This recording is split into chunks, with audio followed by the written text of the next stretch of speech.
Ladies and gentlemen, if you are listening to this, then you are listening to an unsociable hour, which means that it's been at least a year since I did an episode of this last, catching up with, I think, episode 14. So this would start what is now essentially going to be referred to as season 2, because apparently that's what podcasts do now, and although I wouldn't consider this by any stretch professional, I do want to try and keep up with the big boys as best as I can. Starting off tonight, we have a fantastic guest. So this guest tonight is not only a writer, but they're also a creative in many different ways.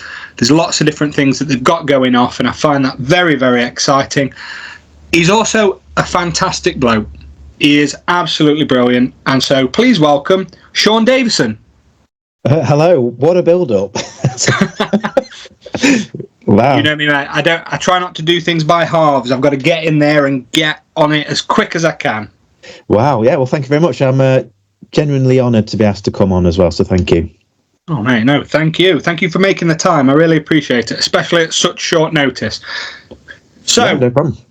One of the reasons why I started this podcast, Sean, was because I feel like the problem with especially the creative world, and I'd love to get your opinion on it, is that I think we focus too much on the wrong things. And I think that sometimes the wrong people have voices that reach audiences. And I think that a lot of people don't get credit and don't give credit to those around them, especially those that inspire. So that's one of the reasons why I wanted to start this. You are somebody that inspires me. So, wow. So before we get onto it, I'm going to ask you some quick fire questions. Okay, mate. I want to know your favourite colour. Black. Your favourite drink. Alcoholic or non-alcoholic? Well, it can be both. I'll go for Dr. Pepper. I like Dr. Pepper. Wonderful. And now, because I know people are going to ask, what's your alcoholic one? If it's a short, I really like Southern Comfort. It's one of my favourites. And I'm quite drawn to, I like a lager as well. Probably Madry is probably my favourite lager at the moment. Nice. How very continental. Well, I've had to start drinking the continental ones because the Carlins and of this world have been making me feel a bit sick. So I find that the really nice continental lagers go down a bit better. Oh, that's good. And that rolls me into our sponsorship, Carlin. Oh, not Madry. Not Madry, not yet. We're not that good yet. Damn. What would you say is your favourite music album?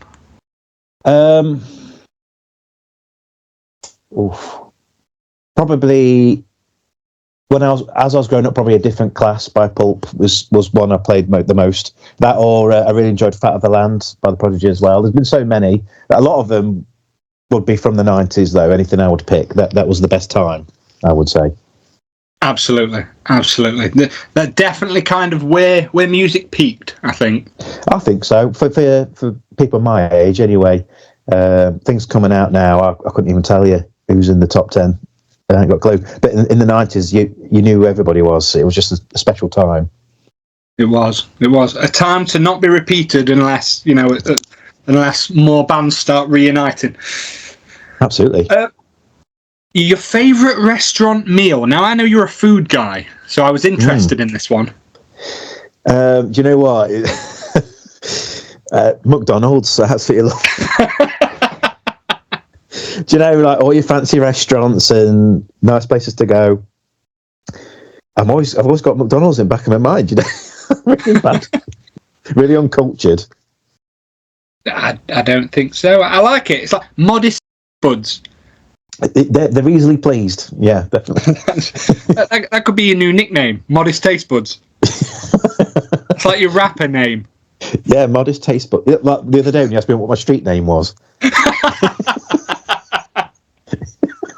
For anyone who obviously you wouldn't know if you were listening, but me and Matt here were trying to come up with a name for something we're working on together, and Matt looked at me straight in the eye and said, "What's your street name?" And I thought he meant like my gangster name. I was like, "Oh," but he just meant the street I live on. What's your street name, mate? I went, pardon? Like, I'm supposed to just have one. What's what's your gangster name, mate? What were you allocated in youth? It's just the way he said it so straight as well. What's your street name, mate? I don't know. Little Sean. Little Sean. Big Sean was taken. Yeah, it was, unfortunately. Yeah. I'd be Big Tasty. Big Tasty. Big Tasty. Oh, well, that didn't take long, did it? I know. didn't take long, mate. But that's why we like it. What would be your favourite sauce? I like garlic mayo. Ooh, classic. Big fan. This one might be a bit harder for you. Your favourite movie? That is difficult for me, and I thought you might ask me something like that. It's more like a top 10, and they you know, to pick one. If I had to pick one, probably Fight Club. Yeah. Yeah, it's tough though. It's very, very close, but probably Fight Club is the first. I remember watching it, and it was probably the first film I watched where it just opened my eyes a bit, and I was just like, it was like more than a movie, if you know what I mean. It's like an experience. And I've had others since, but that's the one that jumps out. And whenever it's on TV or you're passing it through, it just grabs me, and I find it difficult to turn it off. And it's just a great film, really good. Oh no, thank you for sharing that, mate. Because I know you're a movie guy. I love it. Yeah. What fictional world would you want to live in, and why? I would love to live in the MCU or just the Marvel universe, really, because everyone's getting powers all the time, and I would love to. That'd be great. It's a really boring world we live in where no one has superpowers, but that would be pretty cool. But knowing my luck, I'd be one of the people that don't have powers and just just one of those losers, you see. one of the guys in one of the apartments that the super destroying. I'm the guy that needs saving, probably. Yeah. I'd be up a tree. Yeah. I like it, man. I like it. Childhood crush. Childhood crush. Okay. I remember as a kid how I loved anything that Melissa Joan Hart was in. Do you remember Cliff Explains It All and Sabrina? Yeah. But it was you must have had this as well, like a confusing time, because I couldn't understand why I couldn't get enough of seeing her on the TV, because they weren't that good. But I just remember seeing her and thinking, I need more. I need more of that on my TV. Her and there was a lady called Katie Hill on Blue Peter as well. She was another one. I thought, oh yeah, Katie Hill, yeah, going back a ways, that is. Yeah. But that was just a young lad, and I was just like, oh god, what's happening? And so you're there going, oh, I'm getting strange feelings.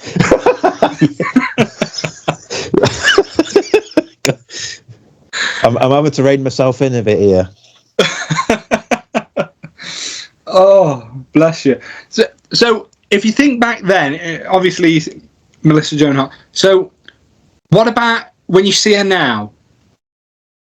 I suppose that the reason I ask is because, so for example, I'd say that my childhood crush has been the crush that I've probably had my whole life, like even now. Okay. So who's that? So sorry, who is it? Thora Birch. Oh, okay.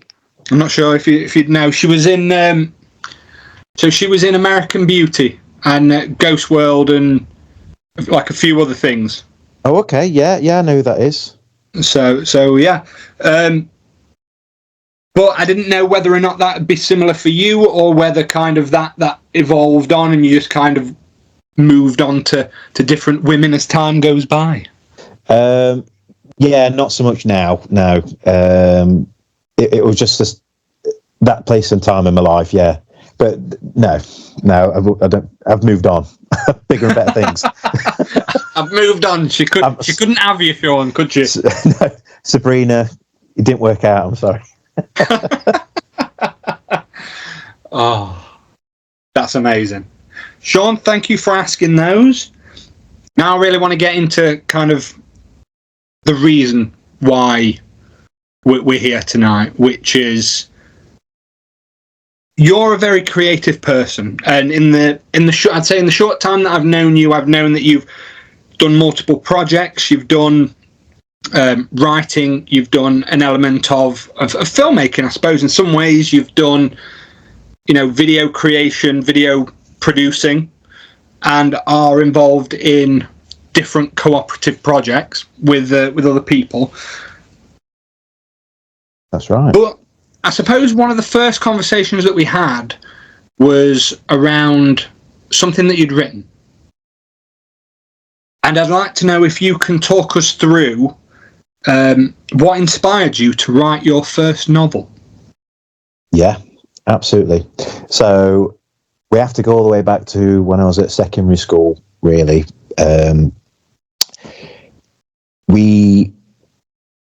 This is in English class, so the teacher gave us some homework and he wanted us to write a story, and it had to be a long story, and everyone groaned, or me included. And I went home and you write what you know, and I was really into Resident Evil 2 at the time. Mm-hmm. And I wrote this story that was about zombies, and that's a theme that still pops up in my writing from time to time. I've always loved them. And handed my homework in, and the next class that we had, the teacher read my story out for everybody, and I got some right stick for it, but he was saying, no, this is really good. And he would spend time with me outside of class and just make sure I was keeping up with it. And that was where it started, really. So I was probably like 14, 15. And I kept doing it on and off through the years, through college, and I would always have these ideas of things I'd want to write. Inspiration for it really comes from music a lot of the time. So I do a lot of walking around and listening to music, and as I'm listening to songs, sometimes it's a bit like watching a film in your head. Do you ever get like that, where you start having ideas and it plays out like a movie in your mind? Cool. And I had a few of those, and some of them were quite strong, and I wanted to do something with those. And I had this idea for a story, and it lingered for years, and some more pieces started to fall into place, and it got to a point where the story wanted to be written, as cliche as that sounds. And I didn't have much else going on at the time. I was working in a job that wasn't very mentally stimulating, and I thought now's as good a time as any. So I penned it down, and one of the hardest things I've ever done, honestly. It's a really tough slog, writing a book down, but I was inspired to do it, and I'm really glad I did. It's one of the best things I've ever done.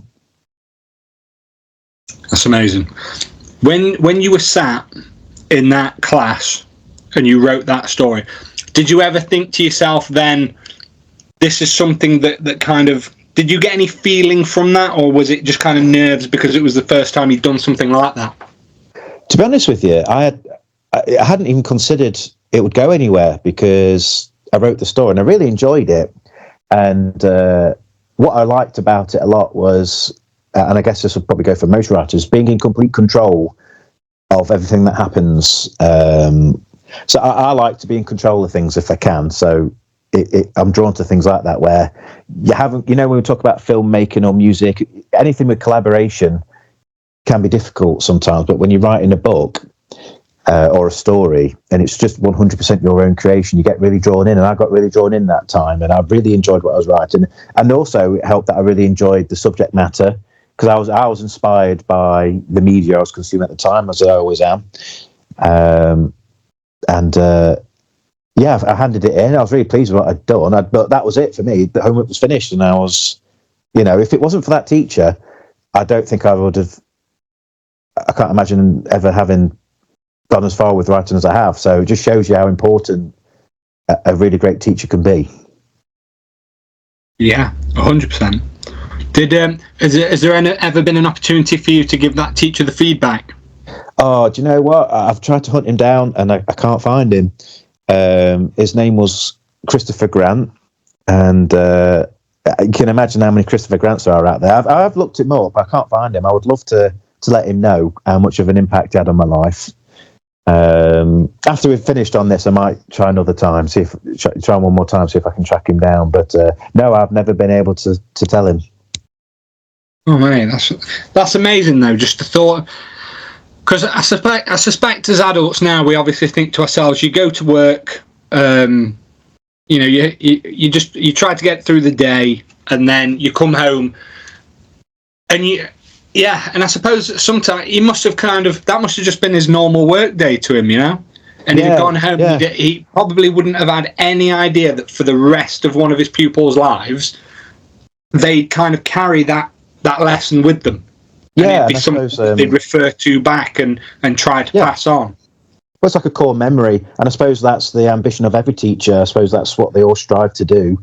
And I think it goes to show you that you underestimate how much of an impact you have on other people sometimes. Maybe a flippant comment of you after a moment of frustration is something that will stick with someone for the rest of their lives, or in this case, a really good impact.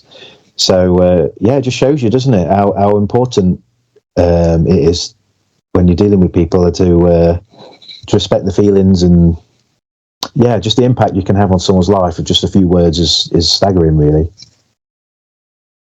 Absolutely, mate. Absolutely. With what memory stands out when you were writing your first book? Like when you think to yourself, if you just look into your mind's eye and you think to yourself, writing that book, what do you envision? Like where were you? What, physically or mentally? Well, both, I suppose. Oh, I remember I wrote it in my old bedroom in my old house when I lived in Derby. But in my mind, I remember I've got a very vivid imagination. So as I was writing it, I had this piece of music, and I would imagine my book as a trailer, like a film trailer, and those little set pieces I talked about earlier, things that I wanted to write the story around, that would play out in my mind. If I could take it out of my brain and put it on a piece of film, it would be perfect. But it's very difficult to translate that into words. So I remember just being really excited, and it was a really great time. As far as it was, really enjoyed it. It was really good process. Really enjoyed it. Excellent. And just for anybody that doesn't know, can you tell us about your book? Yeah, of course. So it's called Mouth, which is obviously an unusual title. It's about this man. He's in an accident, and after the accident, he gets survivor guilt. Survivor guilt when you survive something really tragic and horrible, and other people have died, and you wonder, why did I get to live? And as he's going about his life, he's getting these phone calls from a stranger, and this stranger is telling him about accidents that are going to happen, and he can get involved, but there is a price to pay, and that's the sort of tagline. It was sort of partially inspired by. There was a TV show called Daily Edition when I was a kid. Did you ever see that on TV? No. So it was a TV show where it was just about this man, and every day, he didn't know where it came from, but a newspaper would land on his doorstep, but it was tomorrow's paper. The events of the newspaper hadn't yet happened. And it was just a cool little TV show. I don't know how long it ran on for, but it just that's something I always remembered as a really amazing concept. And as with all sort of creative projects, that you take inspiration from one or two things, and that was one of them. That was the main inspiration, but also mixed in with other inspirations I had also, and that created something new. So Daily Edition, it's just this really weird, this 90s American TV show was a huge part of my really dark, horrible story about horrible people. So yeah, that's amazing though. You said that you'd listen to a piece of music and you'd almost imagine your book as a film. would that be the same piece of music? So what I often do when I have projects I'm working on, I'll create a playlist. So like a soundtrack? Yeah, sort of. So not always like a soundtrack that I would imagine would be playing on the film, air quotes, but sometimes there are songs that evoke the feeling of what I'm trying to capture in my writing. So okay. So there was one song that stood out in the playlist, and when that came on, that would be the one I would imagine the film trailer to. And it was a bit like, sometimes it'd be like hype sort of music as well. So I'd be on my way home, wanted to write something, I'd play the playlist, and it would just get me into that space, and it would give me the impetus to write on, and it's something I still do to this day. Wow, so it wouldn't just be that, it's kind of other creative forms, or do you find it just works best when writing? Probably just when I'm writing, yeah. That's just the process I've come up with for writing. Sometimes there's certain films as well that my writing might not be like at the moment, the girl with the dragon tattoo, the Daniel Craig version. Yeah, the remake. Yes, the remake. So I really enjoyed that film, and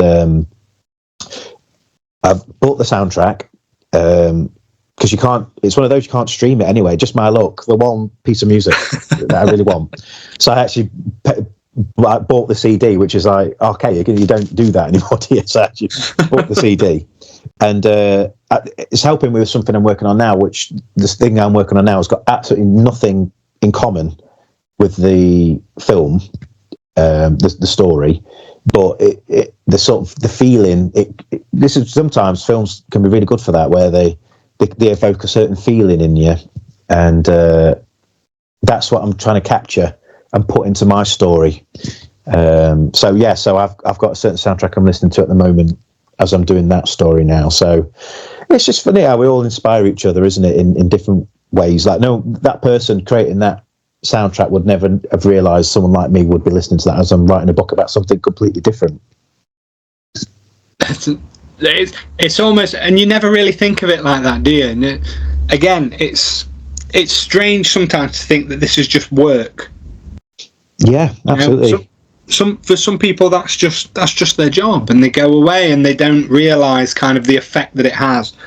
I love that. Yeah, I really like that. So yeah. So absolutely.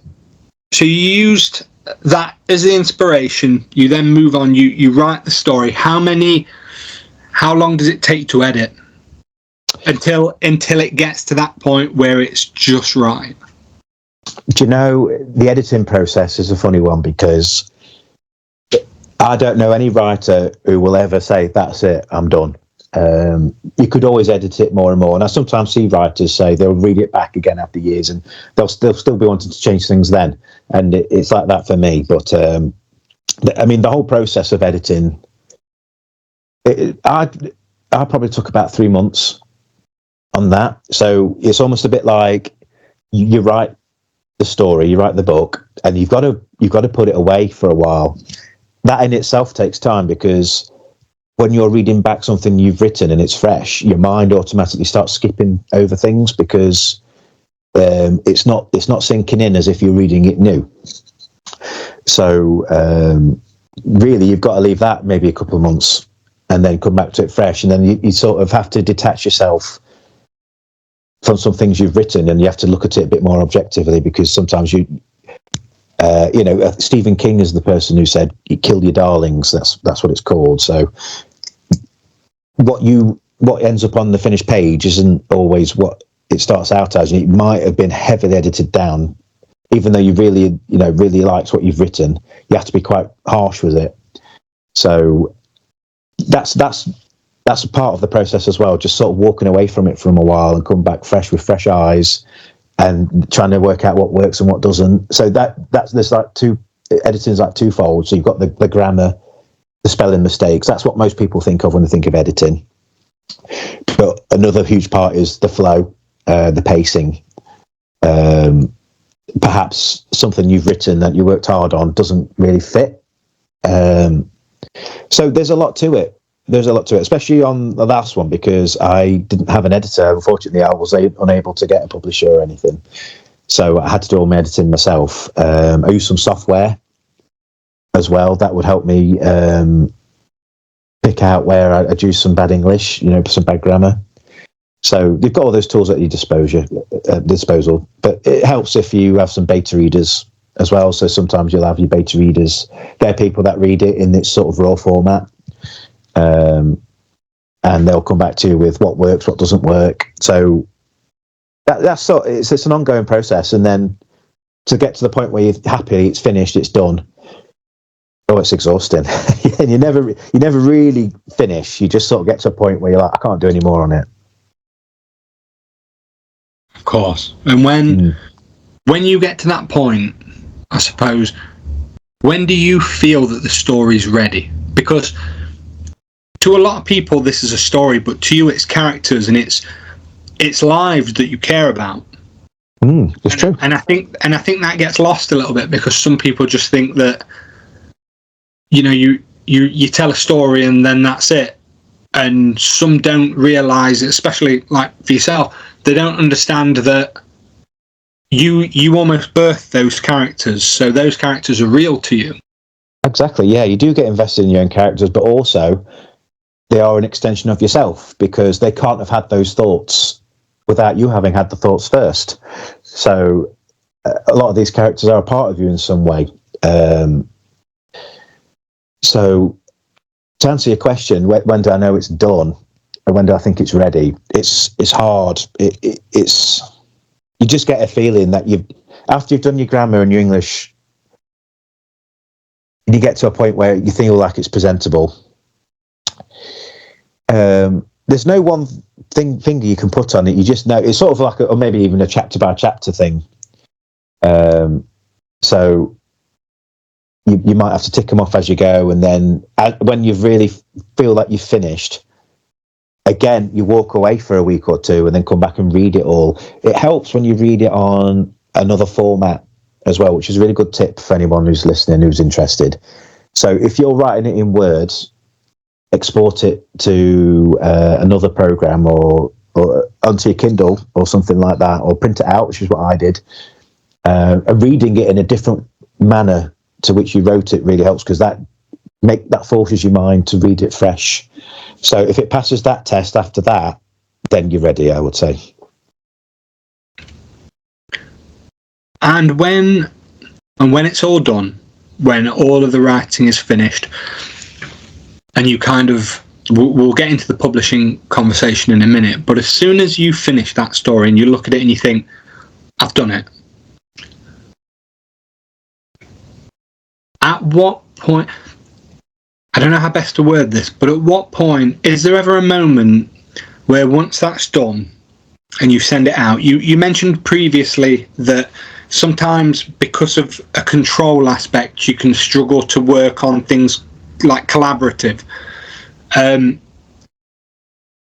Once that story's finished and you let that go out into the world and you somewhat relinquish the ownership of it, you allow it to go out to other people, do you kind of get that feeling of the control has gone from that point as well? Do you feel similar to that? Yeah, well, for me, it's more of a feeling of the fact there's being a writer, you're putting yourself out there sort of buck naked to be judged. Like I've said, you're in complete control. So if the story's crap, I've got no one else to blame but myself. And do you know what I mean? So you're putting yourself out there big time as a writer to be judged, and it's something you've poured your heart and soul out into. It's frightening to pass that on to someone who's paid to professionally judge these things. And you get sometimes the rejection letters, they hurt you, because it's part of our ego, isn't it? Like, but I've worked so hard on it, therefore, give me a chance. So that's the scary part. It's not so much the control as such. I think if I was more successful the next time round and a publisher came on board, that's when it becomes, I can imagine it becoming a bit more of a struggle, because if they turn around and say, look, you need to shorten it down or remove this subplot. And you see it all the time in films, don't you, with directors going head to head with the studio because they've got a vision. And nobody wants people to meddle with their creative work, and that I would say that goes for all walks of life. You just get a bit more of a say as a story writer for sure. So it can be hard to let go, definitely. You mentioned there about kind of like the rejection letters. What was the experience that you had with the publishers initially? So this will tell you how long ago it was. It was all by post. So I would expect it to be very different now because obviously emails and smartphones and iPads make it all so much more accessible. But back then, it was quite an expensive ordeal for me because I had to print off what you tend to do is you tend to send off the first 3 chapters of the book and a cover letter and this, that, and the other. And you're doing that how many times it takes. I think I must have, maybe 30 letters I sent out, but they were big, bulky letters as well. You had to pay for the postage and everything. It was really expensive. Can't dread to think how much it would cost now. And then it was an agonising wait because, it could be months before you even hear back from the first person because they've got so much to get through. And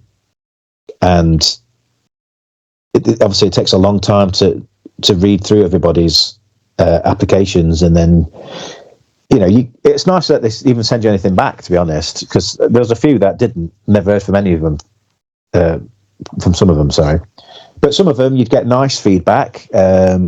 I remember I got a few letters saying it was still sounding generic, but it really enjoyed your writing, but it's just not for us, not what we're looking for. Others would be a case of I'm sorry, we can't take you on at this time. This was to agents as well, by the way. So a lot of publishers won't actually even consider a manuscript that's been unsolicited, they call it. There's only really an agent that they'll speak to. And they're like the gates. So if an agent goes to them with a piece of work, they know it's worthy of consideration. Okay. So what you're doing really is you're writing to the agents to say, will you represent me? That's the first step, and I couldn't get representation, so you're sort of dead in the water at that point. But I think a lot of it, I sort of half expected it in some ways because I wrote the story I wanted to write, and even though to me it was a good story, I understood that it would be difficult to market because there were some complexities to it. And it was hard to nail down what the exact story was. They call it the elevator pitch, don't they? So, yeah. You've got 20 seconds to tell someone the story, where mine probably took a bit longer to explain because I had all these different things going on in the story because that's what I wanted to be in there. It's one of those where I believe if enough people read it, they would agree it works well as it is. But I understand also it's a lot easier to market a romantic book. So there'd be books out there which I'm not going to say the book I've ever read's been really good quality because there's some dross out there, but a lot of it is down to what genre you're writing in, what's marketable. And I think mine, it might be a mix of perhaps maybe the writing wasn't good enough, wasn't polished enough, and maybe the story was too convoluted for most people to take a chance on. So I sort of half expected it really, but it was something. I assume you're quite a creative person too. I assume you've had this as well, where I thought it might not go anywhere, probably won't, but I have to do this. I have to try. And the amount of people that have said, "Oh, I wish I'd written a book." Well, you can. There's nothing stopping you. And I would always have looked back on my life with a real regret if I hadn't taken the plunge and had a really good go at it. And I have no regrets. I really enjoyed doing it, and I've been plodding away at it ever since as well. Good. I remember speaking to somebody once, and they had a great point really on that, and you've just kind of touched on it, which is they said, how did they put it? they said it's great that we have so many writers. It'd just be great if we had so many independent agents willing to take on new writers. Yeah, because I think you're absolutely right. I've had no experience in it myself, but I can imagine that, like you say, the agents very much the gatekeepers, and because so many of them will lobby and build up these relationships with the publishing houses, it almost becomes, well, it's got to be like skimming a pebble across a lake, isn't it? Well, especially these days, because if you imagine 10 plus years ago, it was competitive then. But you're not just competing with each other now, you're competing with Netflix and PlayStation. So I would imagine, I haven't looked at the data or anything, but I've got to believe less and less people are reading than ever. And sometimes I'm guilty of that too. It's a lot easier to just put the telly on, and you've got, you know, a million movies at your fingertips. So I can only imagine the agents and the publishers are harsher than ever, because it's got to be the very best, I reckon, to get through. So it's harder than ever. Yeah, absolutely. You say when you were talking about obviously the amount of letters and stuff that you were sending off, obviously back then, and you said, I imagine it's a lot easier now. The first thing that came to mind was, yeah, I bet the rejections come through a lot quicker. Yeah, probably do. Yeah, yeah, which you won't mind so much, because at least you know where you stand. But yeah, you get over it. You have to. I mean, it's like any successful writer or musician or film star. You can't help but imagine that they walk straight into the scene. But what you don't see are sometimes the years and years. I mean, I remember reading recently, I forget his name, but the guy who played Walter White in Breaking Bad. Bryan Cranston. Yes, that's it. And I remember him from Malcolm in the Middle. Yeah. But he'd been doing things for years before he even got that role. He'd basically like a nobody for a long time, and then all of a sudden he's one of the best actors in the world. Do you know what I mean? Yeah. So it's that perseverance, and I think sometimes it's those that can outlast that. So it's probably the best writers in the world probably never got anything published because they didn't stick at it. So that's what I'm trying to do. I'm trying to keep positive with it and keep plugging away, and hopefully something will come of it one day. Absolutely, mate. Well, 100%. I really hope it does, because in the things that I've read that we'll obviously get onto later, you've definitely got something, mate. So thank you. Keep at it. So there wasn't such an appetite back then for the agents, amongst the agents. So what were the next steps? So what I did after that is, you can imagine, can't you? No one wants my book, but I have spent literally hundreds of hours on it, and it's a finished product. It's ready to go, and you can't just go, oh well, that's that then. So I investigated self-publishing, which wasn't really something I wanted to do, because it screams of, like, there's a term called vanity publishing. Have you heard of that? No. So vanity publishing is when you might not be good enough for someone to pick your stuff up, but you make a loss, but at least you put yourself out there, and it makes it look like you're a legitimate artist, which I didn't want people to think of me like that. Self-publishing is, it's got a bit of a stigma to it, I would say. It's great that you do it, and you want to see something for your hard work, but it's not even the silver or the bronze. It's not where you want to be, but you've got no choice what you're going to do with it. So, but you do hear stories of people making a success of it, and my hope was that if I could build up a following, maybe the next time it would get noticed, and I'd have a name out there. And so I thought, what have I got to lose? I've done it now. Might as well finish it. So I created my own front cover for it. So obviously you're the artist and the editor and everything else as well, aren't you, at that point? Yep.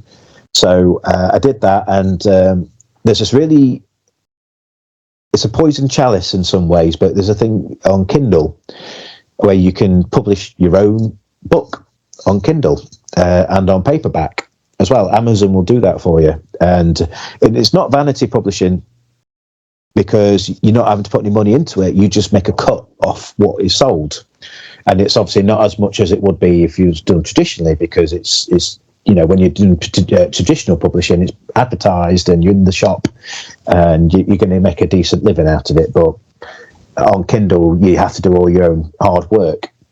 So the reason I call it a poison chalice is it allows you to get your work out there. It's a book you can hold in your hand. People can buy it. It's great. But because it is so easy to do, it's very difficult to get your work noticed there's a whole sea of unpublished books out there on Amazon Kindle, probably hundreds of thousands, and it's so difficult to get your head above the water there. And it was something I struggled to do. I went on to I had a Twitter account, all the stuff you would imagine that you've got to do to put yourself out there, but you are in amongst tens of thousands of other sort of part-time authors doing the exact same thing, and it's so hard to get your book noticed. And ultimately, I think my book is one of hundreds of thousands that are on Amazon now, just in the background. But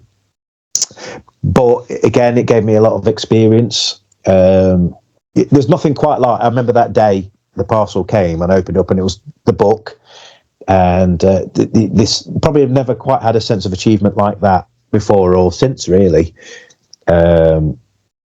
And to be able to give it to someone and show it to them, and my family were really proud of it, and I'm really glad I did it. I wish it had taken off more than it had, but it just spurs you on for next time. Yeah. You mentioned. Thank you for sharing that, mate. You mentioned about the vanity publishing. Does that kind of come from the writing community, or do you think that comes from the same gatekeepers to try to almost not undermine their involvement in the process? Almost like, I suppose, do you think it could be them and the agents and the writing and the publishing houses being like, oh well, you can do this, but it's frowned upon because you're not going through us? No, I would say it was very much between the writers. I mean, the fact that you'd never heard of it doesn't surprise me. It's probably a term that in the writing world, everyone would know what that meant. I mean, the publishers themselves, they probably don't care because they're only interested in their product, which makes sense from a business point of view. But amongst writers, I would say it was definitely, you do whatever makes you happy. But I wouldn't judge someone too harshly for paying. It's like paying to publish. If you're paying to publish and you're making a loss at it, some people would turn their nose up at that. But I ain't got a problem with it. Like I say, it's a stigma. Vanity publishing, it comes with a stigma, but it's not something I would do because in my heart of hearts, I wouldn't want to feel like I'd made a negative profit on that. Do you know what I mean? I'd want to feel I'd earned something through it for it to be any kind of success. Because what you don't want is, I think where the ill feeling comes from probably is maybe someone who goes through vanity publishing and says, I'm a writer, I'm an author, and they wave the books around. But I think the ill feeling will come from people who worked hard at their craft and they're trying to do it in the air quotes in the right way. But anyone can pump tens of thousands of pounds in and print loads of books off. But the real work is in trying to do it the right way and get your book noticed. So I can see both sides of it. I can. Oh no, fair play, mate. And obviously you'll have experienced that, which is what a lot of my listeners and any listeners.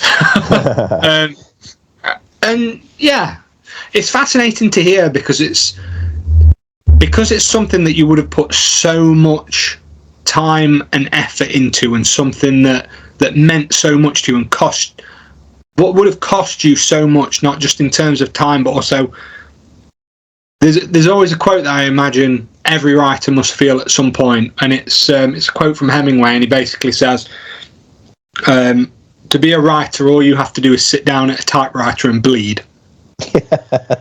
Yeah, it's true. I mean, there's nothing else quite like it in the world, because you can spend months and months, some people years and years, on something you don't know.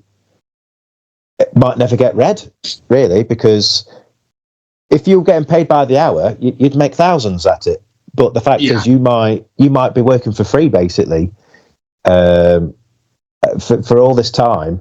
And like for me, it goes through my mind all the time. I'm typing away and I'm thinking, this is good, but is it crap? And what if I get to the end of it and it's a complete waste of time?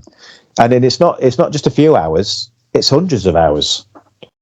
So and writing a book, as you can imagine, is one of the hardest things to do. Anyone who finishes writing a book, no matter what happens to it afterwards, is absolutely incredible and deserves recognition.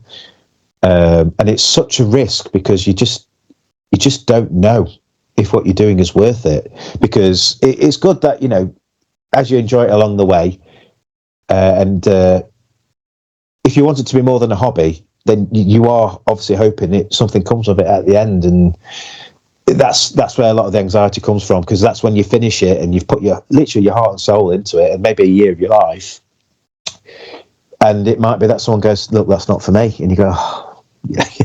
So that's the life of a writer. Yeah. Do you think, at what point do you think the trade-off becomes you're writing something for it to be read, or writing something to almost, I want to say scratch an itch, but that's the wrong word. I suppose how I'd word it is. I know what you're getting at. Yeah. At what point do you feel like you're writing because, like you said previously, the story needs to be told? Yeah. So I've got to believe a lot of writers are like me, where I write stuff with a view for it to be read by someone else. So that's when you're going back.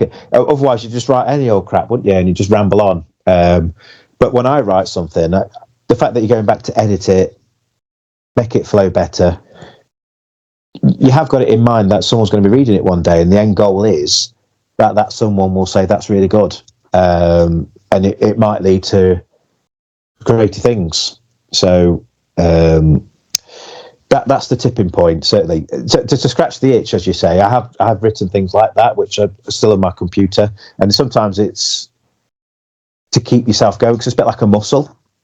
So when I wrote that book, and I went through what I went through with it, and life happens, as you know, and I was away from writing for a while, and you can't just jump straight back into it again. It's a bit like you have to do a few laps before you can run the race again. So I have got a few pieces of writing that will never see the light of day, and it was just me sort of stretching my legs. But when you start going back and putting things together properly, that's when it's becoming a project. And once it becomes a project, then it starts to grow legs, and you start imagining where it might go. And that's when you've hit the tipping point, certainly. Thank you for sharing that, mate. Yeah, no problems.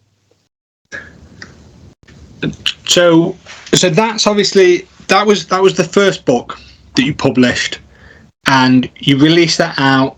You get kind of the feedback that you had. What was the feedback that you got? So you can imagine friends and family. They all liked it, but they're sort of duty bound to like it. If one of my parents had turned around and said that's absolute crap, then got a problem. I remember because it is quite a dark story. I'm drawn to dark stories. I like those kinds of stories.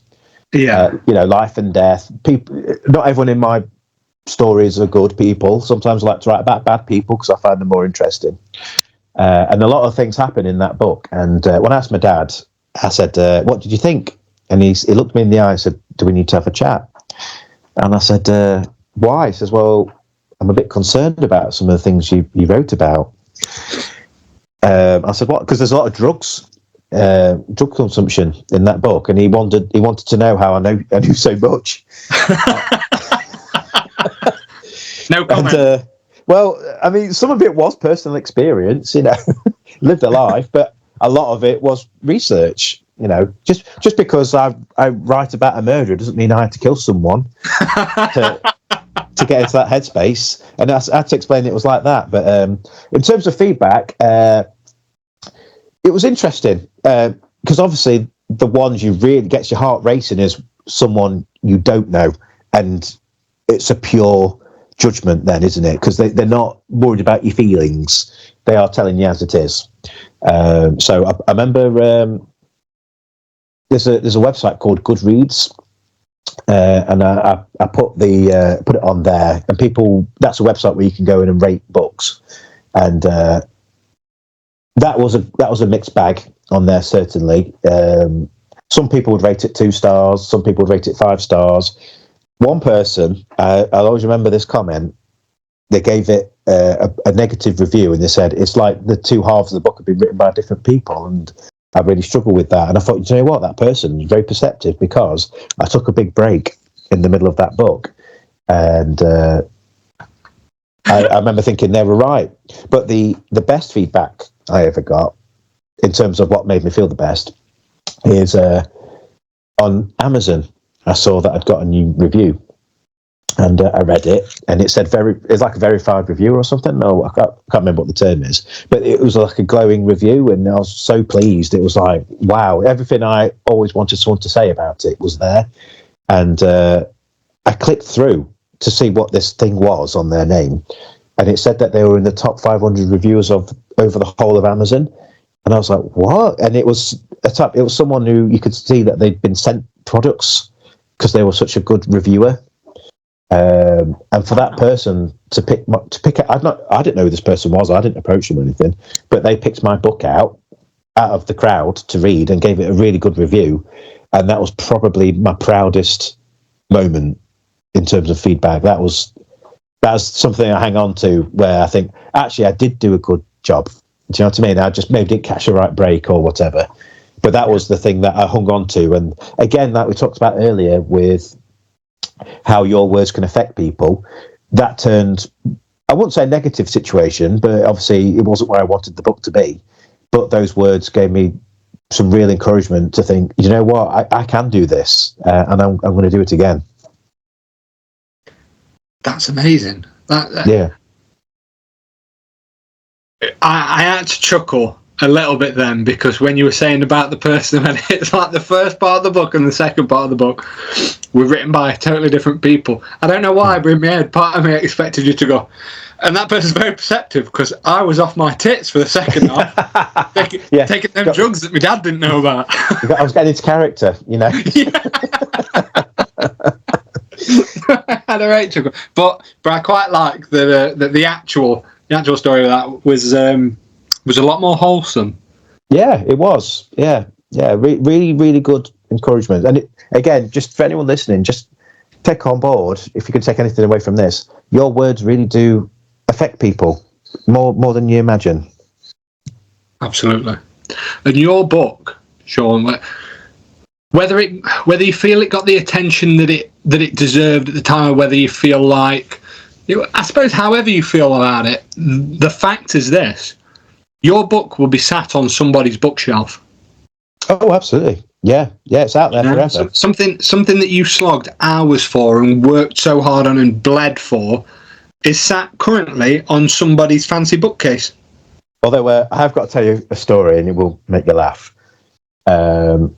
So what I did is, like I say, you can order it, and it comes as a paperback. And I bought quite a few of them, and because people are always asking me, can I buy it? And if I had it in the boot of the car, then I could just run down and get it and take the money off them. Do you know what I mean? Yeah. And I had a few left. So there's a place, do you know Cromford? Yeah. Yeah, there's a place called Scarthing Books there. Yeah. Yeah, really cool bookshop. Oh, it's amazing. It's a really great bookshop. And to this day, I'll still go in there, and it's just a great experience. But I went in there and I said, look, I'm a local author. I told them the story. I said, look, this is my situation.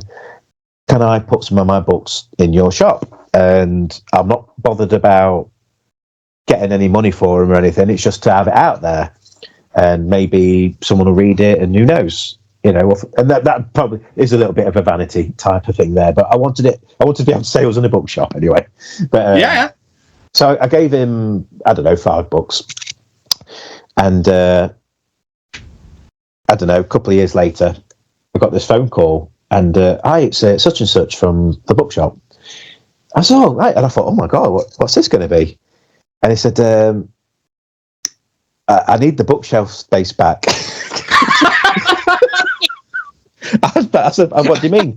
I said, I put them out there, but they're still there. So can you come and pick them up?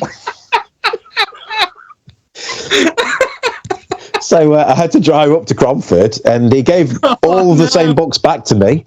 And he obviously had a bit of a chit chat, and I could tell he was feeling more awkward about it than I was.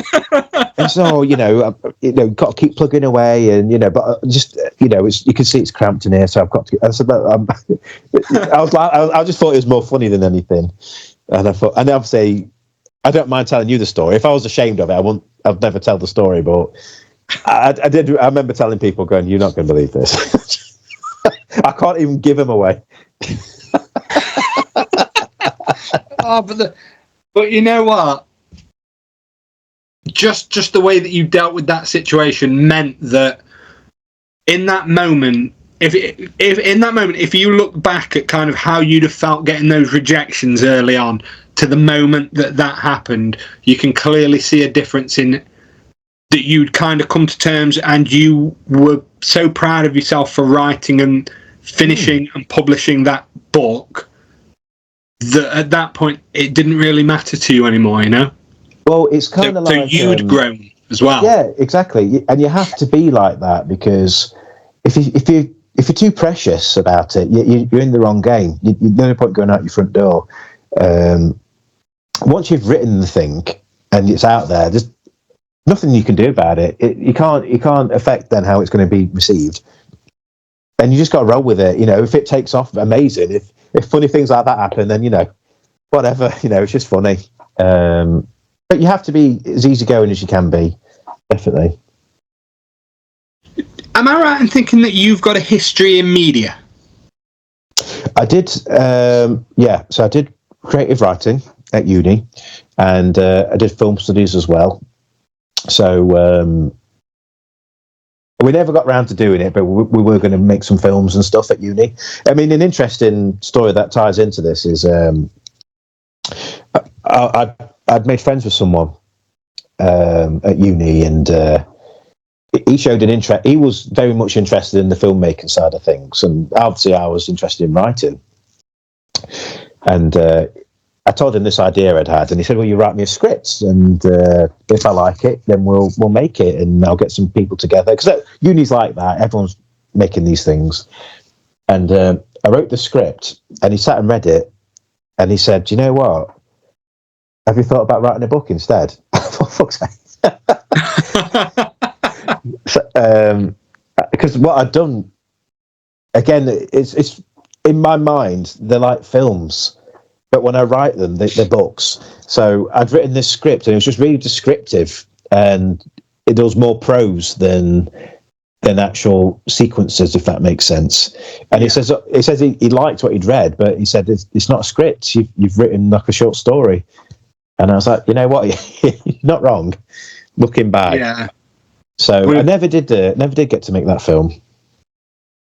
Well, I suppose the reason why I asked is because my question was going to be like, what stopped you from adapting your book into a film? It's logistics and cost. I mean, to be fair, the short story I shared with you, Teddy Bear. Yeah. Even that, a friend and I talked about filming that and doing something with that as a short film. But when you actually start to talk about how to do it, it becomes obvious quite quickly that it's extremely difficult to do.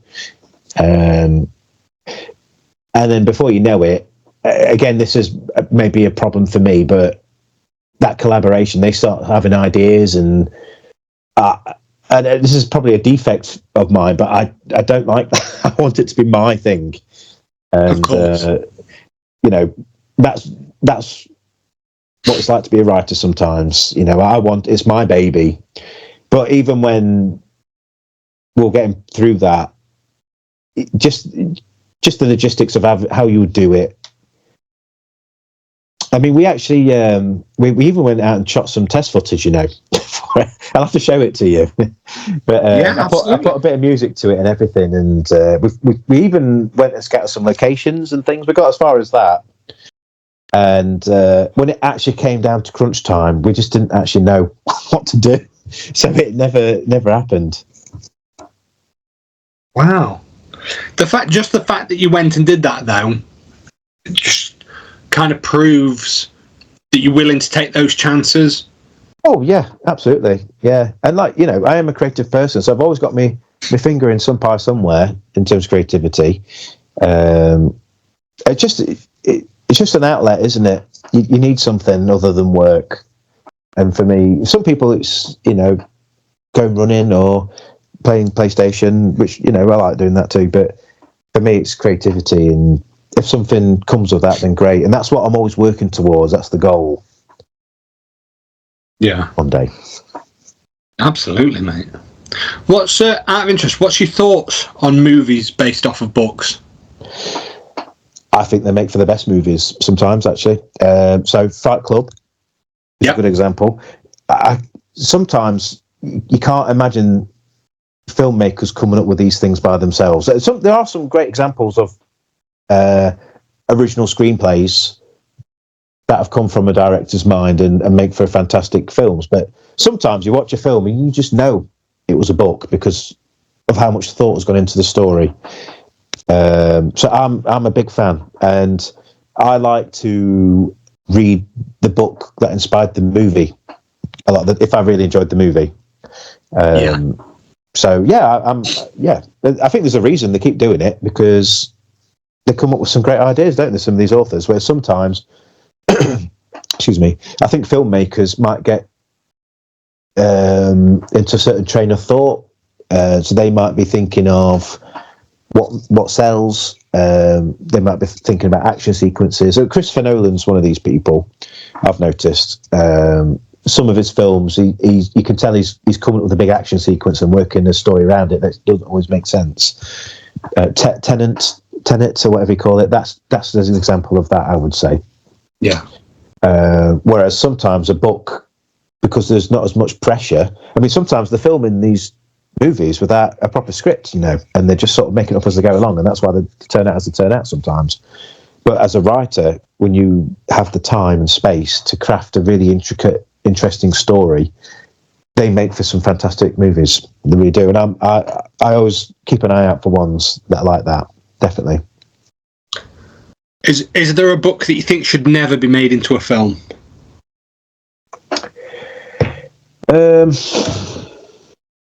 Maybe not that finite, but almost like if there's a book that you can think of, or a story that you can think of that visually you think, I can't actually imagine it ever being made into something live action. Do you know, I read the Da Vinci Code, and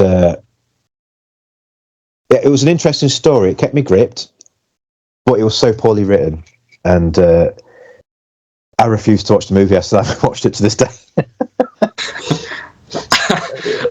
I've got an interesting story about that. Go on.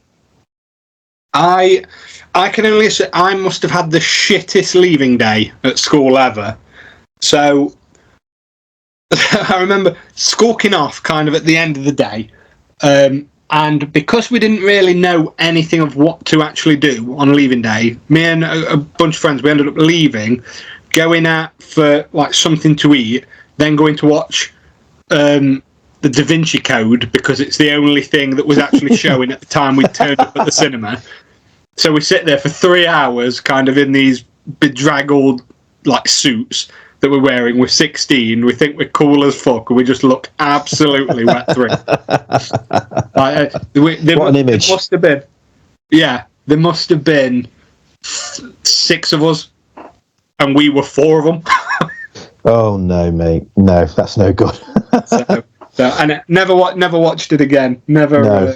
Never. No, I was never fussed about watching it. But a good example I can think of now is so Fight Club, which we talked about earlier. Yeah. Chuck Palahniuk, if that's how you pronounce his name, he's the author, Mm-hmm. and he also wrote Choke, which is that was made into film as well, which is decent. It's all right. Don't know if you ever got a chance to see it. But I started delving in there because I read both those books and really enjoyed them. And then I read a book he wrote called Invisible Monsters, and it got to the point where it was, I thought, twist for the sake of a twist.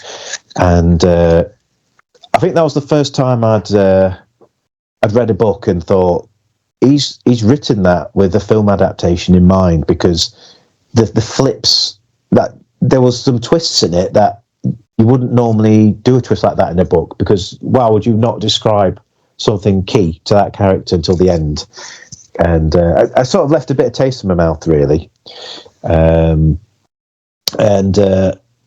remember having a feeling like that when, do you remember the film Layer Cake? Yeah.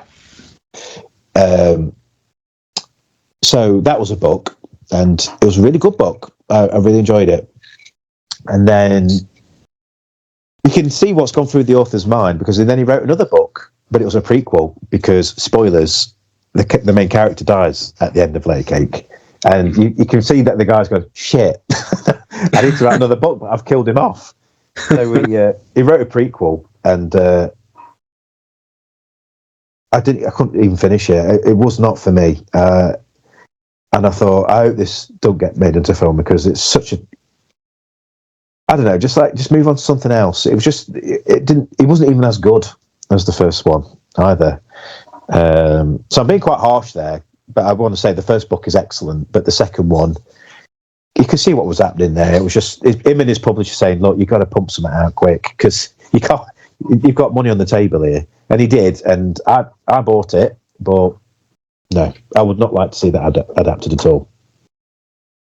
That's fair, mate. That's fair. Do you feel like there's a trade-off when, like you were saying earlier, sometimes it's studios will kind of turn around and they'll say, well, we really like the story and we know it's a moneymaker, so but all we need to really do now is cannibalise it and make it into what we want it to be. Oh, I can believe that happens, certainly. Absolutely. So you can either write what's in, as cliche as it is, you can write what's in your heart, which is what I try and do, or you can sort of pander to what you think people want to read. Yeah. And that, you're never going to get a good story out of doing it that way, because some of the best stories go the other way than what you would imagine, don't they? Yeah.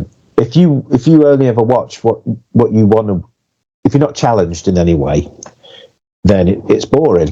So yes, there is a trade-off, and I can imagine there are people out there who write what they think people want to read, and I can't think of anything worse, to be honest. I only want to write what I want to write.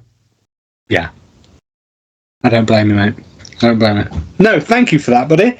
I think that ties up our conversation on the written word. I'd like to move into one of your other projects. Oh, yes. Which is Critical Cinema Club. Yes. Yeah. Talk to me about that. So, a friend of mine, who's the chap I mentioned earlier, who we'd gone and scouted out some film locations and things. But he's a fellow movie lover like myself, and even before this channel, the Critical Cinema Club, we used to go and watch a lot of films together. We used to live together as well, and we watch a lot of films at home. Go to the pictures a lot, and it was summer last year that he came around for a night in and talking about film. We're having a good laugh with it. We've always had good chemistry, me and Colin, and we're having a right laugh with it. And he said, "Oh, we ought to do a podcast," and I just laughed, and I said, "Oh yeah, we should." And he went, "Oh, brilliant, because I've had some ideas," and it just all come out. I was like, "Well, hang on, what, for real?" And he said, "Yeah."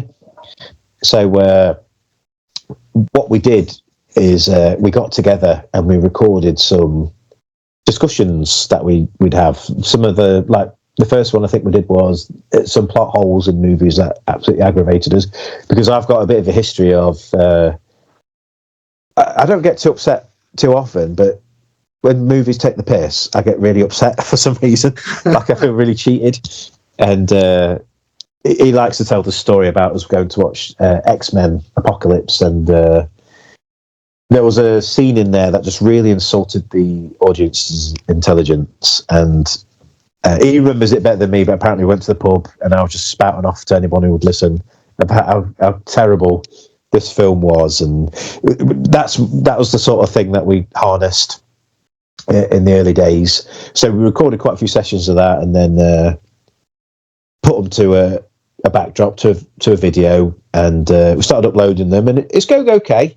We would like more subscribers, and we're still sort of, even a year on, we're still experimenting with what works and what doesn't. It's a hard game, as I imagine you probably know as well. It's very, very difficult it's a tough nut to crack, definitely. But yeah, we really enjoy doing it, and it's a bit like writing, because I've done it where you put a lot of time into a video, and sometimes it can be weeks and weeks, like an hour here, hour there, and you put it out there and it gets 100 views, and you think, oh, and then something you've only half-arsed gets like 5,000 views or something. So, and you just never, you can never really get your head around why certain ones take off and certain ones don't, and we're still trying to perfect what the channel is, and we're finding it difficult. We've had conversations before, Colin and I, where if it was 10 years ago, we'd have absolutely blasted it by now. We'd be all over it, because you've got in your 20s, you've got the time and the energy to really go for it. But as it is, in our late 30s, Colin's 40 now, you're doing what you can. I mean, obviously, I'm doing my writing, my other projects, work. I mean, you get home from work and the job I do is really mentally draining. So you've only got a finite amount of time and effort in you for other things. And unfortunately, like doing things for YouTube it's not the top priority, because you've got, even after work, you've got a lot of other things going on in your life as well, personal things, and all the other things you want to do. So we're not pumping out as much as we would like to be doing. I think I can speak for both of us, but what we are doing, we do really enjoy it, and sometimes they don't always catch on, but we've enjoyed making them, so no hard feelings. So we gravitate towards, I would say, probably 80s and 90s movies. We do talk about newer films as well, but a bit like what I told you about the music, that was the era that we both grew up in, and we often go back and talk about films like Alien. We talk about Star Trek a lot. So Colin can't go an episode without talking about Star Trek or Star Wars. And we, again, we only talk about films that we're interested in, and I think sometimes that's where we struggle, because the thing that we should do, I guess, is talk about films that are at the cinema now, but a lot of things that are coming out we're not interested in. We're only interested in talking about films that we enjoy, and they're not always the new films coming out. We're probably looking back more than we're looking forward a lot of the time, which doesn't get you all the views that you want, but we're getting the views that count, I would say. And we're building up a small following on there now, I would say, and we're really enjoying what we do, and like the writing, really hope it grows, but not the end of the world if it doesn't, and we just enjoy it. It's great. I absolutely love the videos that you guys put out, because one of the things that I've noticed from Critical Cinema Club, I would say a lot of the videos that you guys make are about films that I probably have very little understanding of, in terms of kind of like the genre, and I've never really been kind of like a sci-fi guy and things like that, but what always does stand out, and this is the reason why I think you need to persevere and carry on with the trajectory that you're on, is because when you're watching them and when you're talking about them, you can clearly see the passion that you have for them. Yes. And what to me is much more important is I would sooner sit down and watch a 10-minute video of two guys being very passionate and talking about things that they care about than listening to 10 minutes of somebody discussing the new I don't know, A-list blockbuster movie because that's what's relevant. Exactly. Yeah, I completely agree with that, because they're a bit heartless, I think, some of them, aren't they? And it's just chasing the views, which we've never been about that. We've talked about it, but we've always stayed true. Because for me, like I was saying earlier, excuse me, for me to put my time and effort into something, it's got to be something I care about, enjoy. I can't sit and do a video about something I don't really care about, because I won't finish it. I just won't be interested enough. I feel like I've got quite a short attention span sometimes, and it has to be something I feel passionate about. And I think you're right. When I go back and watch them, yes, we do get passionate, too passionate sometimes. We had to. I know Colin's going to listen to this because I've given him a heads up. But there was one, and I hope you don't mind me saying, I went round to his house last summer, and we recorded a few different episodes, and one of them was the state that Star Wars was in, and we recorded it, and it was an hour and a half or something like that, but it was 95% Colin shouting. And me, I couldn't get a word in. I couldn't get a word in. And after it finished, I said, mate, I was like, we can't do that again. I can't. It wasn't even a discussion. It was just him ranting, getting really angry about Star Wars, and it was really funny. But he lost it. He lost the audio for it as well, so we had to re-record it. And this time we had a more civilized discussion, and then he lost it again. Oh dear. So he contacted me a few weeks ago to say, "Oh, can we do it again?" And I said, "No, I don't want to listen to you ranting about Star Wars again." No, it's good. It's really important to talk about the things that you care about and the things that matter to you, because I don't know if you're the same as me, but YouTube is one of the greatest. It's one of the greatest platforms, because if I really want to find something, or really want to learn about something, or search for an interest of mine, YouTube's the place to go. So yes, I not to make it in any way pretentious, but I really, if we think about cult films, I'm a big fan of video essays. Oh yeah, me too. So I will happily sit down. So let's say, my favourite film's Ghost World. Okay, so I go onto YouTube, I search for Ghost World. What I'm really looking for is somebody to put something out, a deep dive into it, because it's a film from like 2001 that most people will have completely forgotten about. But what I'd like is a perspective of somebody now looking back.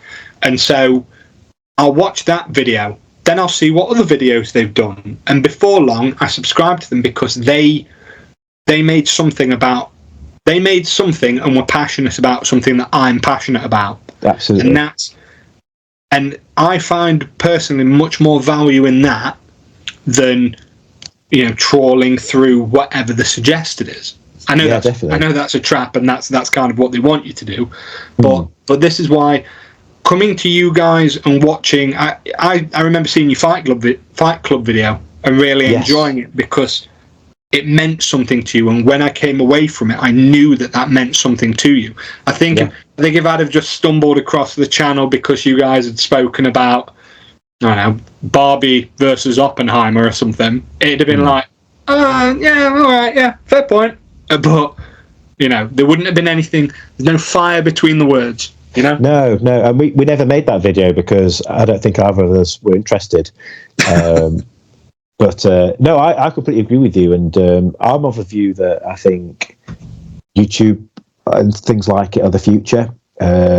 So I would say I watch my things I'm interested in on YouTube a lot more than traditional television. So a night in for me is probably catching up on my subscriptions on YouTube, because the way I see it, there is so much out there that when you connect with these channels, they are much more specialised in things that you're interested in than any kind of media you've been able to enjoy before. So, when you and me were growing up, it was just whatever was on TV. And if there was a show or something that you liked, you had to wait for it. And they were few and far between, weren't they? But if I want to, if I'm interested in Vikings from a certain century, there'll be a channel for it somewhere, and I can watch all about it. And that's your bag. That's your bag. And I've got certain things I'm really interested in, and I subscribe to those channels, and I can sit and watch them all night. And it's getting to the point now where,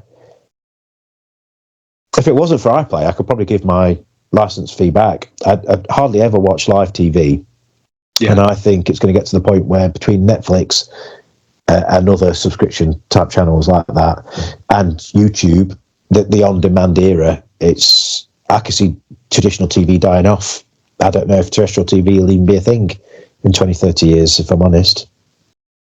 No, and I'd agree. I don't think it will be. I think there'll be a generational shift. Quite possibly so.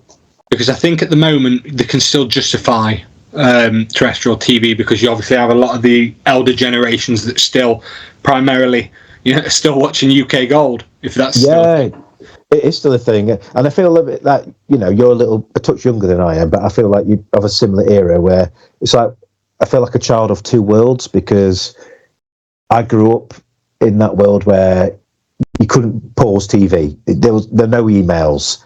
If you wanted to speak to your mate, you had to go around their house to see if they were in. That's the world we grew up in. But now we're getting all the benefits of this new world where everything's at a touch of a button, and we're at a very special time in civilization where it's going to be unrecognisable by the time that we're pensioners compared to what it was. So it's a fascinating time to be alive, certainly, and I'm excited about technology, and I love gadgets and things like that as well. So it's fascinating. I find it really fascinating. It is, mate. It is. We really are in the future. I think for those of us who lived before the internet, it's bizarre to think of how far we've come. I can still remember we had a TV when I was a kid where you had to put the pound coins in because it was like rented. We rented it. Yeah. I mean, I remember having to. I remember when I was a kid, I'd wake up before TV started, so you'd have to wait for the channels to come on. I mean, 24-hour TV was just that didn't exist. There was nothing like that. No. Honestly, the world has, since I was a kid, the world has changed so much already. What's it going to be like another thing? You can't. There's things out today that you couldn't even fathom back then. Do you know what I mean? We live in a world now where everything's available at all times. Kids can. The amount of pornography that's available to should we say young adults. I had to chuckle a bit uncouth, but I remember laughing the other day, thinking I still remember when you had to rewind the VHS while you were trying to tug one off. Oh God, nightmare! And if you press the pause button, it was flickering.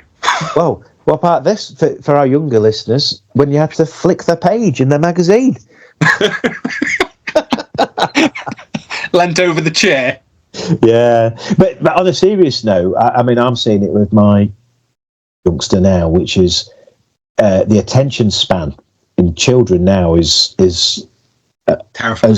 As honestly, it's because they'll sit and watch these TikTok reels and whatever they call them, but basically they're getting these dopamine hits, and there's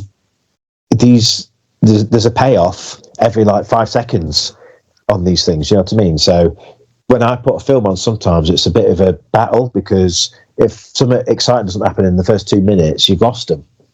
Yeah. And I would say, probably it was a bit like that when we were kids too, but it's harder now than ever because that instant gratification isn't natural. And,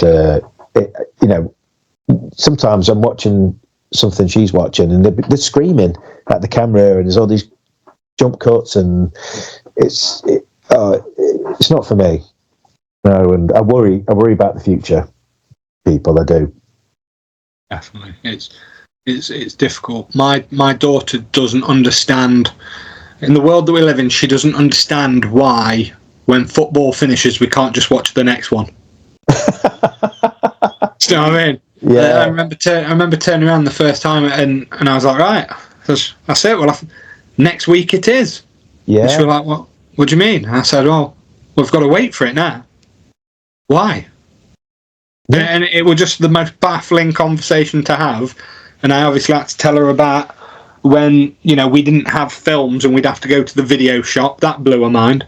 I can imagine, yeah. And it sounds like 100 years ago, but it wasn't. No, I had to explain to her and try to get her. I mean, she's 9, but I had to try to get her to understand the absolute existential dread that came from spending the whole week looking forward to a film to go in and realise somebody else had rented it. Oh, and it weren't there. Yeah, I've been there. I mean, my daughter is also 9. It was only this year, talking about terrestrial TV, and I think I said something like, "Oh, I have to wait for the advert, and then I'll nip to the toilet." She says, "Oh, just pause it." And my TV I can't do that with live TV on my particular television. And I said, "I can't. It's on, and it's on whether I'm here or not, and it won't wait for me." And I had to explain, like what you've done, where well, what if you wanted to watch something? How did you watch it? And I had to say, well, it would be on at 8:30 on a Tuesday night, and you had to be there at 8:30 on a Tuesday night and sit and watch it. And she said, "Well, what if you can't?" I said, "Well, you might be able to record it on the video player, but it's a bit touch and go whether you'll actually get it." And I could see her eyes like saucepans, like taking that information in, like unable to believe the sort of barbarism that we had to endure. It's insane, isn't it? Honestly, it's this on-demand world. I feel like an old timer saying this, but they've no idea. Honestly, no. It's crazy. And it's even scary to think that's only 20 years ago. Yeah, that's right. So what's it going to be like in another 20? It's on a knife edge, isn't it? Which way it's going to go? Because obviously we talk about this all the time, don't we? But AI and VR headsets and things, and some of these films from the future. I sometimes wonder which one's it going to be. When I was a kid, I used to think the future was going to be like the Jetsons, but I think it's going to be more like Blade Runner. It's going to be. Yeah. We will solve this vision, and it's not happening, is it? No. But you're right. It's such a changing world. Yeah.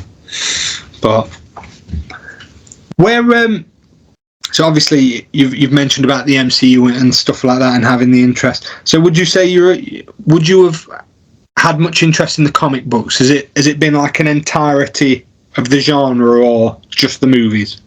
No, I enjoyed the comics as well. So it started out as the Fox cartoons in the 90s. Yeah. That led me down a path, that did. So X-Men and Spider-Man, loved them as a kid. And I would get the occasional comic, but it was more about the cartoon. That was the one for me. And then when they started making the Spider-Man films, in the Millennium, I was there for it, big Spider-Man fan. And then when the MCU came along, and it's probably been more in adult life that I've started going back, because a bit like reading the books that became the movies, if I really like something, I like to delve deep back into the source. And I do enjoy comics now, so I do read Marvel. I've been reading some Transformers ones lately as well, because I like to sort of cover myself with that world. You know what I mean? That sometimes the film just isn't enough. Some people can watch a film, so that was great, and walk away, but it stays with me sometimes, and I feel like I have to embrace it more. So yes, but certainly in comics, but it's so overwhelming. There's so many to get through. It's impossible. Like something like the X-Men. It's been going for 60 years, and So, but it's not just like the X-Men comic. There's probably 24 different X-Men comics that were all sort of running simultaneously, or branching off, and you get these events as well. And I found a list, and I read through them every now and again and read a few more issues, but there's so much of it.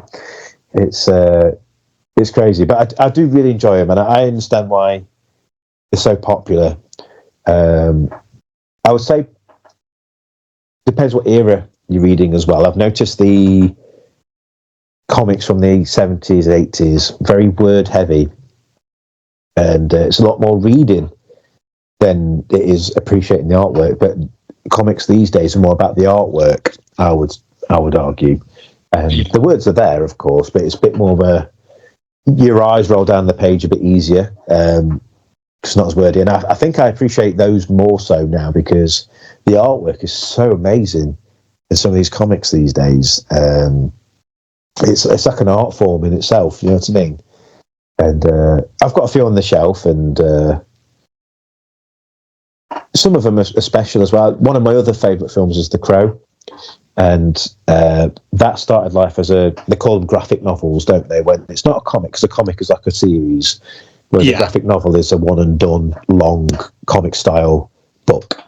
And The Crow is one of those, and it's a very special one, that one is, because I love the film, and you can see where it gets its soul from, and they've translated that soul really well from the graphic novel, and really great artwork, really great story as well. So it's an art form to be appreciated. It's not for everybody, but to me, I think it's great.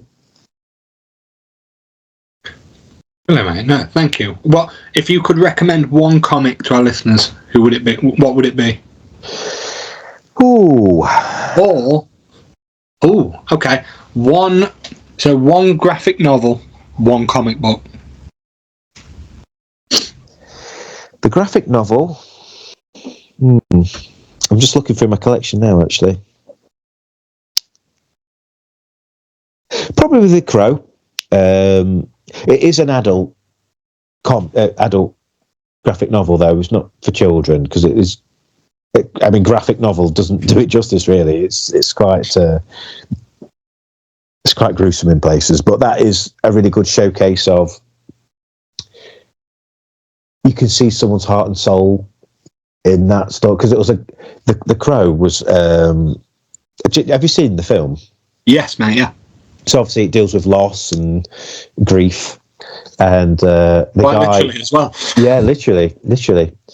It's the graphic novel was penned and drawn by a guy called James O'Barr, and the real life story behind the story is his partner was killed by a drunk driver, and he was in a really bad place, and how he dealt with it was by creating this character who could put right the injustice that he couldn't in real life. Yeah. And you can, through the pages, it's real. Like, knowing that as I'm reading it, you can really feel this guy's grief on the page. And it's haunting. And, but for me as a reader, it's incredible what he's done. And it's fascinating because I think it took him a long time to finish the books. I think it was something he did in his spare time. It was like a full-time job. But from the first page to the last, you can actually see him improve as an artist as well. So some of the earlier artwork in the first few pages can be a bit rough in places, but towards the end, he's like doubled in ability. So when I read it for the first time, and I'm going through all of this as I'm reading it, I just thought, wow, this is more than a comic book. This is someone's life in a book. Do you know what I mean? And if you're open-minded and you're willing to try something new and give it a chance and take it seriously, that would be the one I would put forward to someone to say, look, it's not just a comic book to be sniggered at. This is a serious form of literature that just happens to be in a visual format as well. Yeah. If it was a book, a traditional book, I think it would be. I don't want to say it's badly thought of, because it's not. It's one of the best graphic novels ever. but because it is just in air quotes just a graphic novel, it's not taken quite as seriously as maybe a traditional book would be. But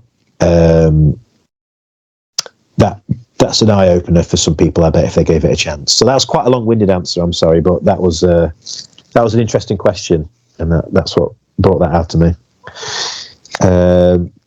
In terms of comic, I would recommend the X-Men, because you know me, I'm a complete geek, so I love it anyway because of the costumes and the stories and people having powers and things. It's always something I've really enjoyed, but I think people could learn a lot from that comic, because it deals a lot with bigotry.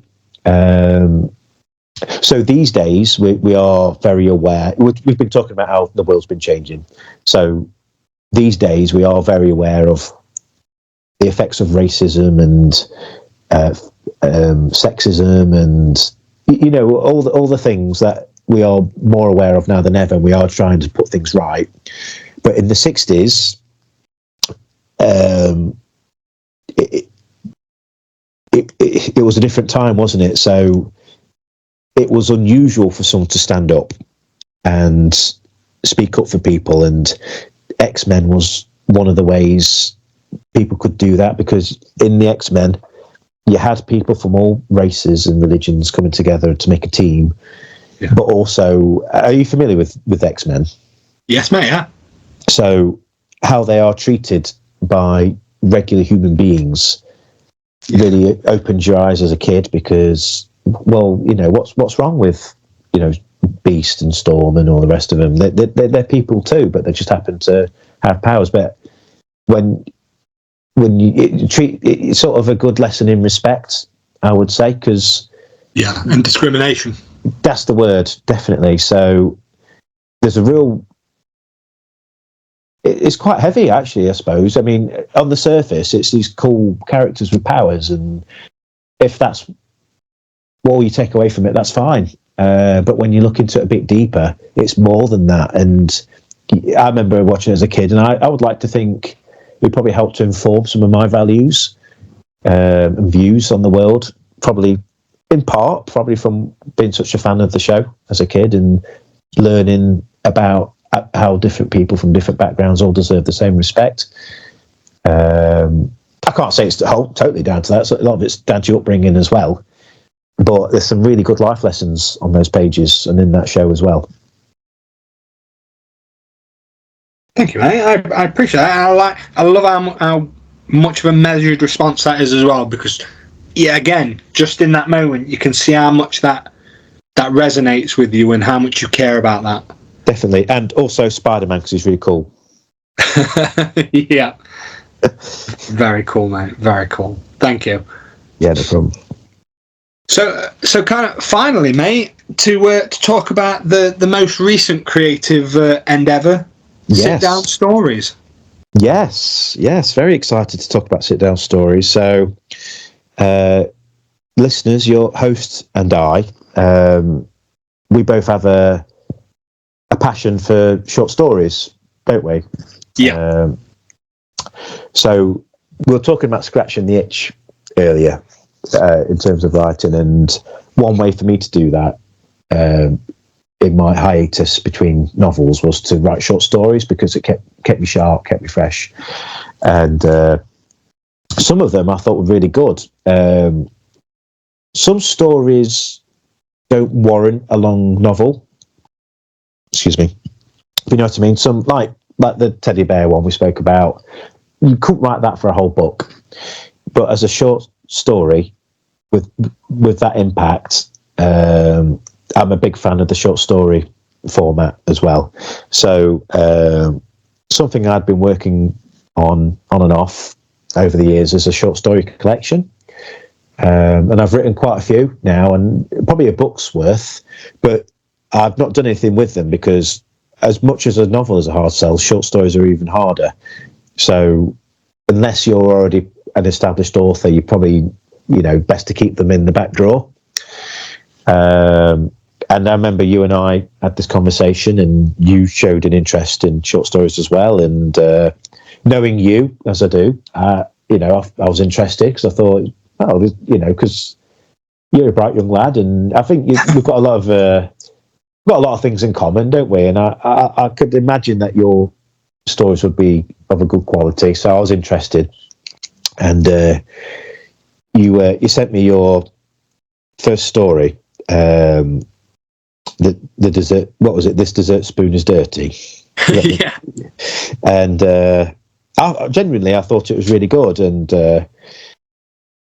when you're in the writing game, you automatically have to say something's good, don't you? Because you can't turn around to someone and say, "Oh, that was absolutely shambolic." So I did go into it with that sort of mindset of, you know, I'll have to pick out a couple of polite things to say. But as I read it, I thought that is actually really interesting. And I was interested in the fact that your style is very different to mine. I would say yours is more traditional, like a lot of short stories I've read in the past. The style and prose and your choice of language, very classical, I would say. Whereas mine are more like just mini novels, where mine's a bit more A to B to C to D. And yours are more like, I remember having this thought about yours. Yours is more like a painting that you can muse over for a while and spot different things in it every time you look at the painting, which is a compliment. Thank you, mate. I appreciate that. Whereas mine's a bit more of he did this, she did that, this is what happened.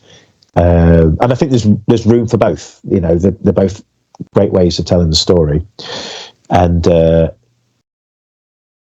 as I showed you my story, I think we both had this thought that, like, you know, what these great, as we talked about earlier, these great stories are meant to be shared. And YouTube is a really great, accessible way to get your stuff out to the masses. Because it's, you know, it's really easy to set up a channel. It's free, of course, as well, and there's the potential for almost anybody in the world to come across your work.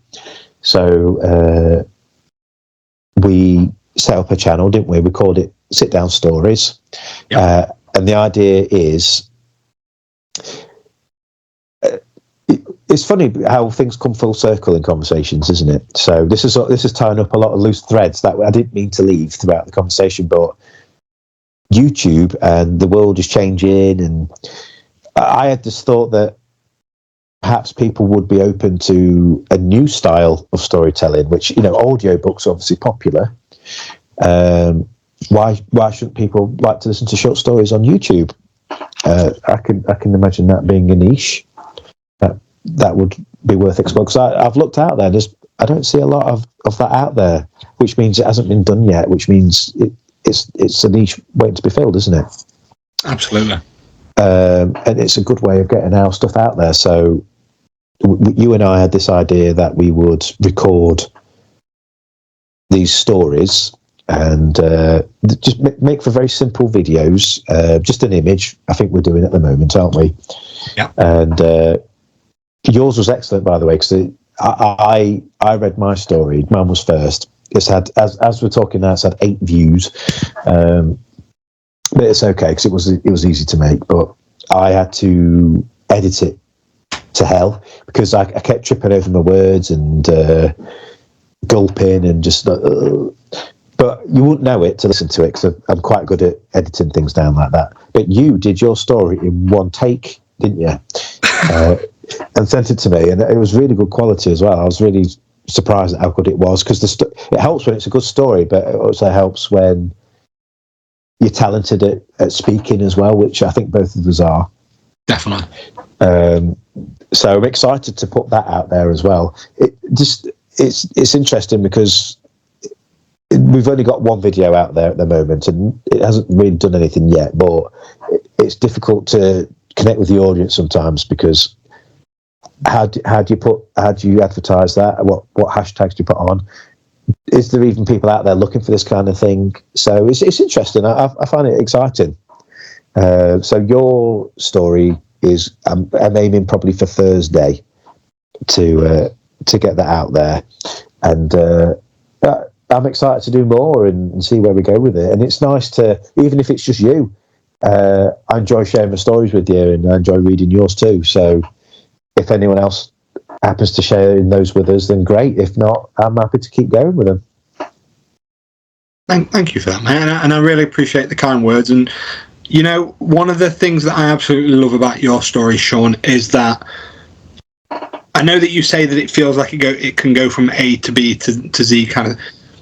For me, when I read your stories, they're very visual.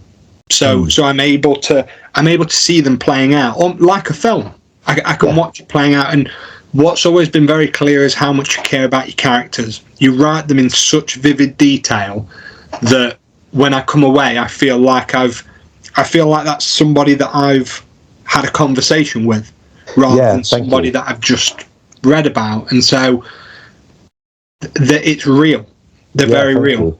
I mean, there is a trick to that which I picked up. So, have you ever read a story where, when you're an author, I should say, and you write in your scene, if you like to call it that, or your characters and things, you have a vision in your mind of what that person looks like, or what that thing looks like you're describing. And sometimes authors go into too much detail. I remember reading, the film Get Carter. Yeah. So again, like I described it, one of my favourite films, really love it. And the book's called, I think it's Jack's Return Home or something like, I can't remember the exact. It's not called Get Carter anyway. And in the book, I remember he goes and knocks on a door, and the author spent the best part of a page describing what the door looked like.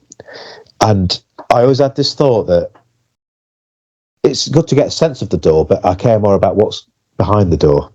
So that's where my writing, in a funny way, I took inspiration from that, because that was a thought I had, where get on with it, open the door, walk through.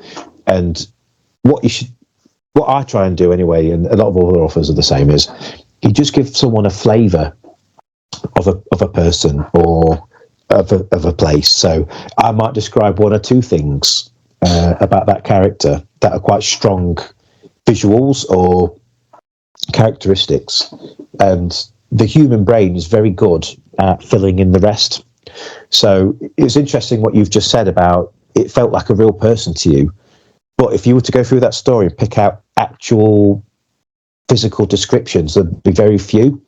But because it's almost like when you smell really good food, you can almost taste it, right? And it's almost like you can taste it in your mouth as you're biting it through, but it's just a smell.